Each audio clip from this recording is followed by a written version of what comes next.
आज का टॉपिक है यौगिक या लवण का तुल्यांकी भार। देखिए हेडिंग डाल दे रहे हैं यौगिक या लवण का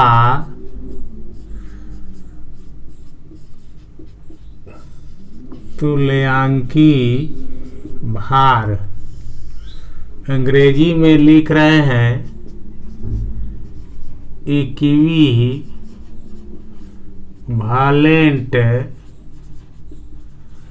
वेट ऑफ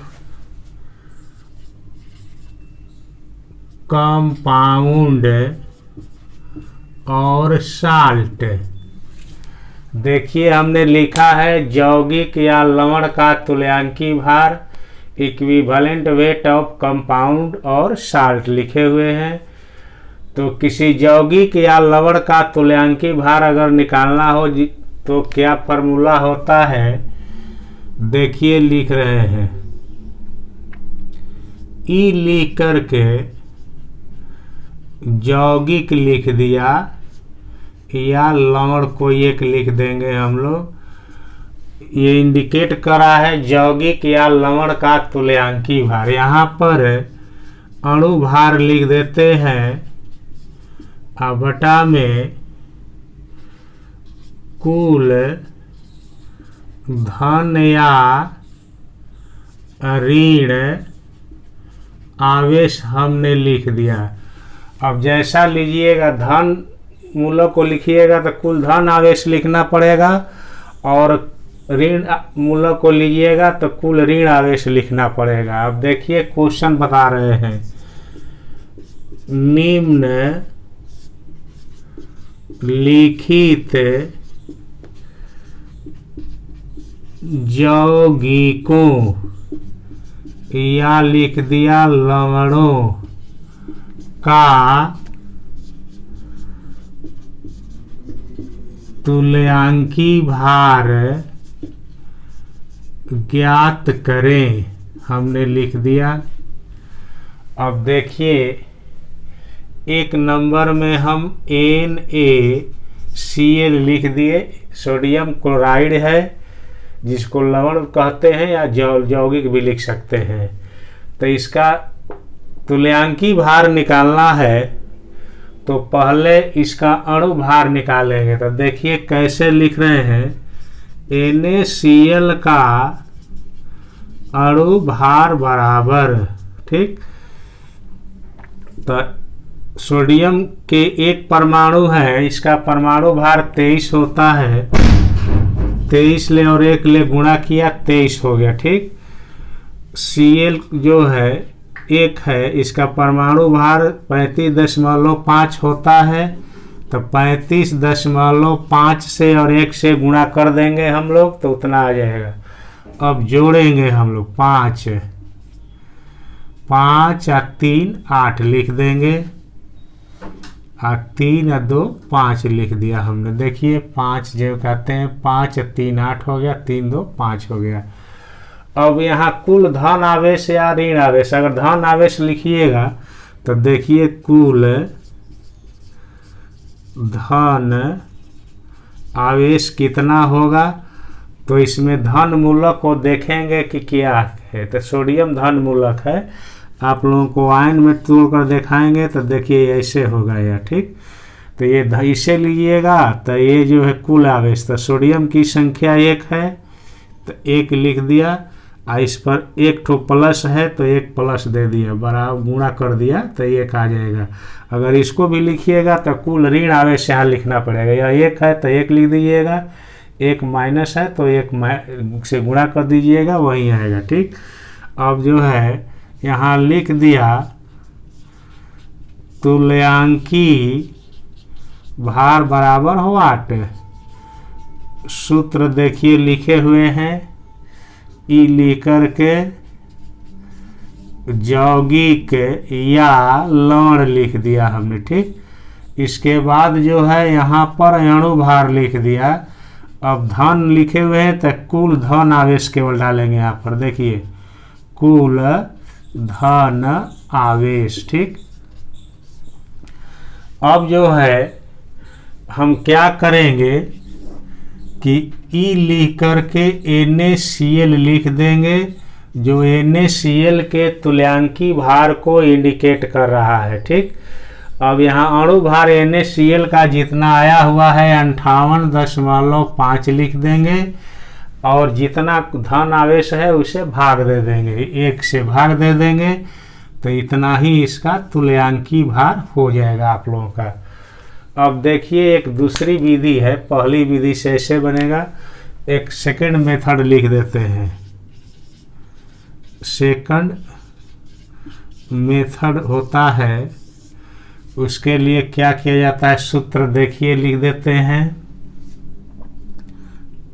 अलग से। ई लिख करके यौगिक या लवण लिख दिया हमने। ठीक, तो इस यौगिक में जो धन मूलक होगा, धन मूलक का तुल्यांकी भार हमने लिख दिया, प्लस दे दिया, धन के बाद यहाँ पर अब ऋण आ जाएगा, ऋण मूलक का तुल्यांकी भार हमने लिख दिया, दूसरी विधि है यह। अब देखिए यहाँ पर ई लिख करके NaCl लिख दिया। ठीक, तो हमने अभी बताया था कि यह Na प्लस और Cl माइनस में टूटेगा, तो धन मूलक ये हुआ, तो यह ई लिख करके हम धन मूलक लिख दिया। ठीक, और ई लिख करके ऋण मूलक कर दिया, ऋण मूलक का तुल्यांकी भार। ठीक ना, अब मूलक का तुल्यांकी भार पढ़ाए हैं, तो यहाँ देखिए परमाणु है, सोडियम है, सोडियम का परमाणु भार 23 होता है, 23 लिख दिया। कितना आवेश है, कुल आवेश 1 है, 1 लिख दीजिए, भाग दे दीजिए, तो यह सोडियम मूलक का तुल्यांकी भार हो गया।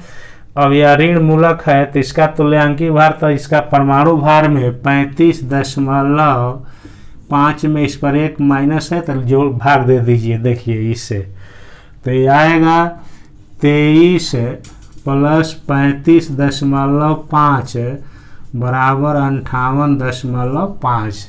ये दूसरी विधि है, जो यौगिक और लवण जिस मूलकों से बना होगा उस मूलकों के तुल्यांकी भार को अगर हम जोड़ देंगे तो वही जो है यौगिक का तुल्यांकी भार हो जाएगा। देखिए जैसे NaCl यौगिक है, यह सोडियम धन मूलक के रूप में उपस्थित है, क्लोरीन ऋण मूलक है, तो सोडियम और क्लोरीन मूलकों का तुल्यांकी भार निकाल करके अब जोड़ दीजिएगा, तो यही जो है आपको वैसे लिखे थे 35.5 बराबर 58.5। अब देखिए दूसरा एक बता देते हैं।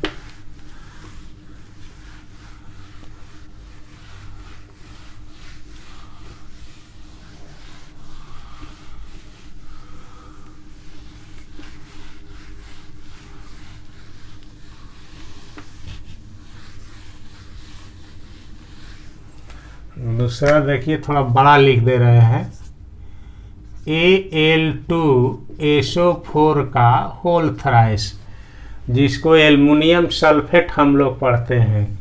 तो इसका पहले हम लोग क्या करेंगे, अणु भार निकालेंगे। देखिए Al2SO4 का होल थ्राइस का अणु भार बराबर एल्युमिनियम देखिए 2 ठो है, ठीक, तो 2 लिख करके परमाणु भार 27 होता है, गुणा कर दिया हमने, ठीक ना। एल्युमिनियम 2 है, 2 लिख दिया है, इसका परमाणु भार 27 और गुणा कर दिया। देखिए सल्फर की संख्या 3 है, 3 लिख दिया, 1 से और 3 से गुणा करेंगे 3 हो जाएगा। सल्फर का परमाणु भार 32 होता है, 32 ले गुणा कर दिया हमने, ठीक।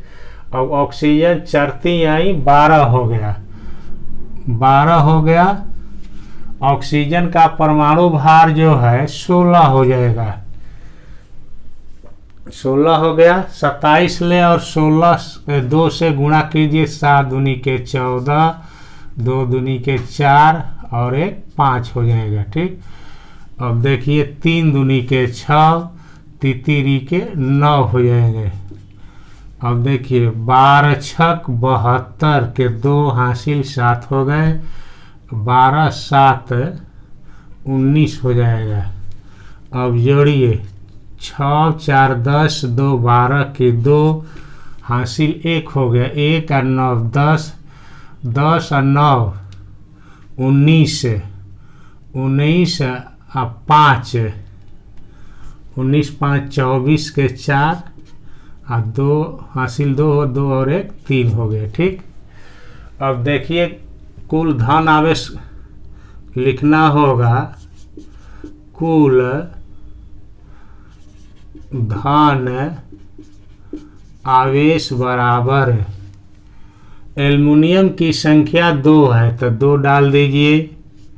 एल्युमिनियम की वैलेंसी 3 है तो 3 प्लस होगा। देखिए हम तोड़कर दिखा देते हैं कैसे ये आयन में टूटेगा ना, ध्यान से सुनिए। आयन में तोड़िएगा, इसकी संख्या 2 है, 2 गुणे Al, इसकी वैलेंसी 3 है, 3 प्लस हो जाएगा। ठीक, और सल्फर SO4 जो है 3 ठो है और इसकी वैलेंसी 2 है तो 2 से गुणा कर दीजिए इसे, तो 2 लिख दीजिए। अब इसको 3 लिख दीजिए। देखिए या दोनों में से कोई लिख सकते हैं, तो 3 दूनी 6, 3 दूनी 6 आ गया। ऋण आवेश लिखना होगा तो ऐसे लिखेंगे और धन आवेश लिखना होगा तो इस तरह से लिखेंगे हम लोग। ठीक, और बराबर 6 लिख दिया।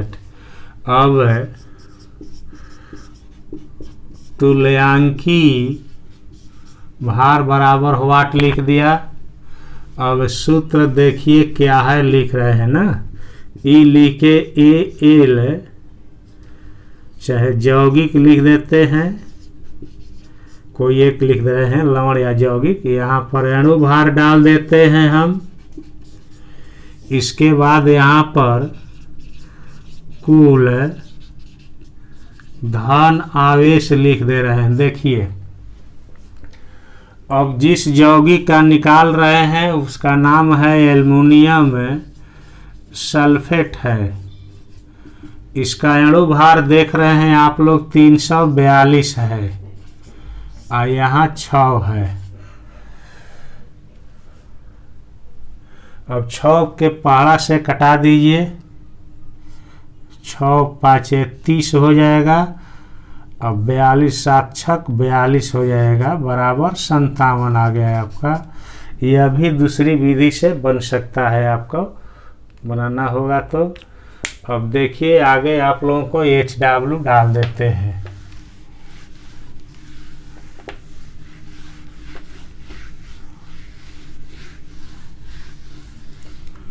क्वेश्चन नंबर 3 जो है आप लोगों के लिए है CaCl2 है।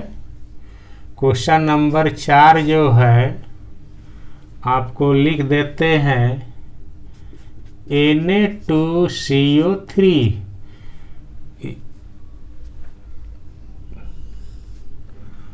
देखिए एक और लिख देते हैं